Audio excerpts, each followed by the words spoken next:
ইকরার মৃত্যুর আগে ওর ভিডিও কলে ফোনটা ধরছি, ধরার পর ও আমাকে বলছে যে আমার শেষবারের মতো দেখে না, আমার আর জীবনে কোনোদিন দেখবি না। আমি খুব ঘাবড়ে গেছি, আমি ভয় পেয়ে গেছি যে নিশ্চয়ই কোনো একটা দুর্ঘটনা ঘটবে। সাথে সাথে আমি আমার অ্যাসিস্ট্যান্টকে কল দিছি যে ম্যাডাম পাগলামি করতেছে, ম্যাডাম রে তাড়াতাড়ি যা দেখ। ওই অ্যাসিস্ট্যান্টের সাথে কথা বলার সময় আমার ফোনে ওই কথা বলা অবস্থাতে আরেকটা ভিডিও কল আসছে। অ্যাসিস্ট্যান্টের সাথে কথা শেষে আমি নিজে কল ব্যাক করছি, তারপর আর ওই কল ওখান থেকে আর কখনো রিসিভ হয়নি। ইকরার সঙ্গে শেষ ভিডিও কল নিয়ে যে কথোপকথন হয়েছিল তা এবার লাইভে প্রকাশ করলেন জাহের আলভি।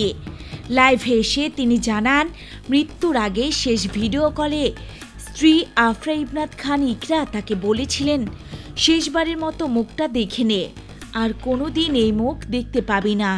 লাইভে আলভি বলেন, তখন তিনি ভয় পেয়ে যান। তিনি বুঝতে পারেন এখন কিছু একটা ঘটতে চলেছে।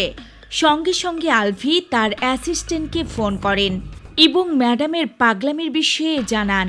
আলভির দাবি, অ্যাসিস্ট্যান্টের সঙ্গে কথা বলার সময় আরও একটি ভিডিও কল করেছিলেন ইকরা, কিন্তু সেই কল তিনি রিসিভ করতে পারেননি।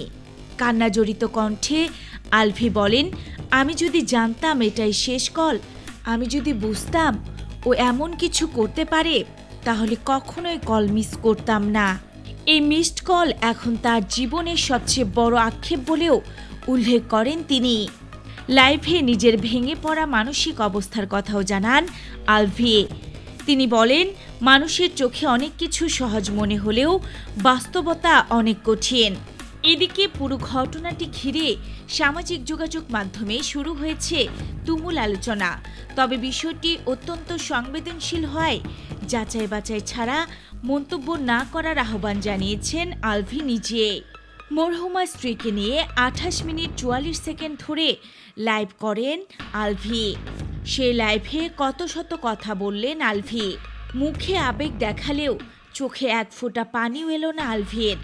উল্টো বারবার ইকরাকে দায়ী করলেন আর নিজেকে একজন ফেরেশতার মতো স্বামী হিসেবে জাহির করলেন সকলের সামনে।